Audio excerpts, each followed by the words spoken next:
Hello and welcome to this year's Parent Social for Year 6. I'm Mr Leoffeler, Deputy Head of Juniors and Tutor in Rank Western. And I'm Mr Cooper. I'm the Joint Literacy Coordinator and also a tutor in Rank Western.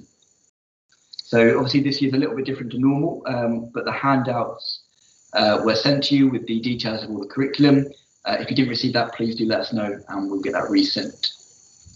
We always get a lot of questions about SATs, which take place in May next year, week beginning 10th of May. So hopefully I'll answer a few of them now. We assess the children every half term to monitor their progress, to see if there's any areas they need more work on or if there's any gaps in their knowledge. We also do 2 to 3 weeks worth of revision before the actual SATs, just so that children are fully prepared before they take them. The main message for SATs is Mr Cooper and I expect the children to try their hardest, give 100%. We don't put huge amounts of pressure on them. I know some schools do extra revision sessions and stop doing other parts of the curriculum. We don't here.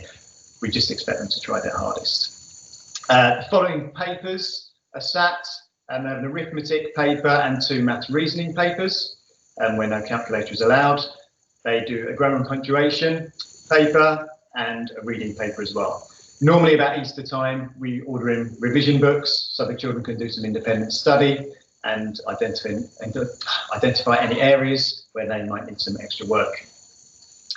The scoring and levelling system is quite confusing, and I will try and explain it to you now.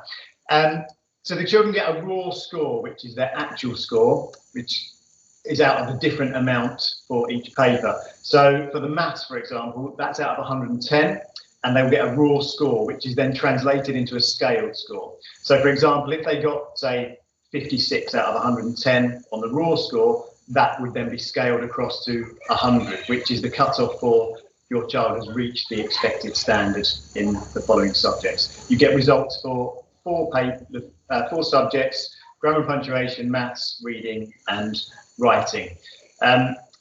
The scaled score of 100, as I said, is the cutoff for your child meets the expected standard or not. It has no bearing on whether they go into year 7 or not. They're here in year 6, they will automatically have a place in year 7. You'll be notified by admissions later on in the year with a letter.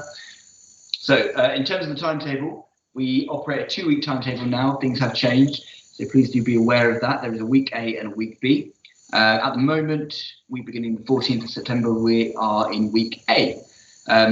You have been given a copy of the timetable in your child's planner, but please do be aware that there are still some changes filtering through. So I know at the moment they are out of date. We will get the updated ones put in when we know they're settled. But the information in this slide is still the same. So the important days to remember are PE days for 6L, that's Monday and Saturday in both weeks, A and B. In 6C, that's Thursday and Friday. So again, they come in PE kit for those days.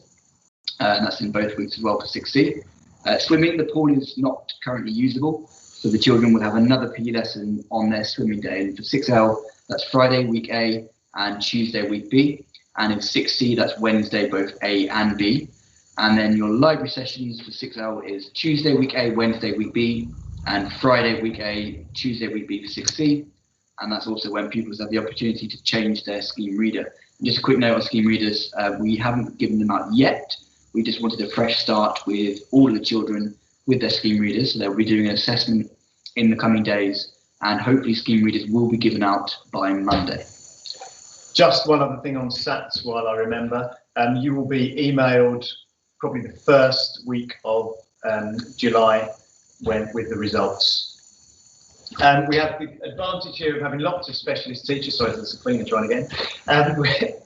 In the senior school, we have design technology specialists for food tech and wood tech. Foreign languages, children will be learning French and Spanish this year. PE specialists, swimming specialists, hopefully when the pool is up and running again, and also a music specialist. So that is the big advantage of the school here. Children have access to lots of specialist teachers.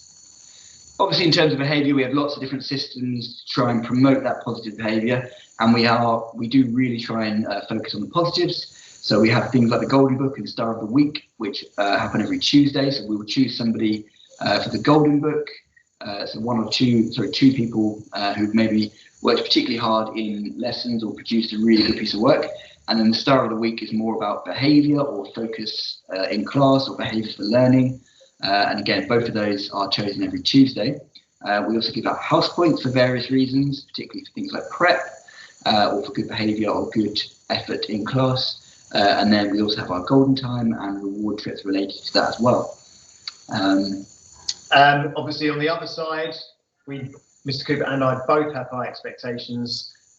As I said earlier, we expect the children to try their hardest, be ready to learn, and not be messing around in class. Children all have their own individual targets. They'll know what they need to be working on. And you should have been emailed a link to Class Charts now, which is the new version of Sims, which will have information about any reward points or sanction points that your children have been set, as well as homework is on there as well now, I think. Yeah, and also just note there, obviously, in regards to expectations, obviously we know that each child is individual, so we make sure the expectations match that as well. So things like more able, less able, we make sure the work is differentiated, and there are learning coaches in both classes to assist all learners with any task that they need. Homework, prep. Children have spellings and reading weekly, and they need to do their spellings and read 5 times a week. Preferably, if they can, read out loud to an adult at least twice a week. That needs to be signed off in their reading record, and also their spellings need to be signed off. Also, subject prep, they have maths prep set on a Tuesday, due in on a Thursday, and literacy set on a Thursday, due in on a Monday with spellings and reading. If we set online prep, which we're not doing at the moment, they'll be given longer to complete that. If there's any issues with prep, please just drop us an email. It's not meant to be stressful. If it's half an hour maximum, if it's taking longer than that and it's causing you stress at home, then please just drop us an email. We are very understanding. And obviously we know things come up. You've got to go to a birthday party. You can't do it one night. Just let us know. Good. Obviously, trips are very much dependent on COVID regulations, but we are hopeful that we're going to go to the Isle of Wight for a residential in the summer term, and we will send out some details for that, assuming it will go ahead shortly. And obviously, we would like to do some more trips on top of that, but again, all dependent on regulations. Best way to get in touch with us, as I said, is email. And if you've got any questions about this presentation, then please email them to us or the junior school email by 9 o'clock on Thursday, the 17th of September. Thank you very much for watching, and hopefully we'll see you soon. Thank you very much. Bye-bye.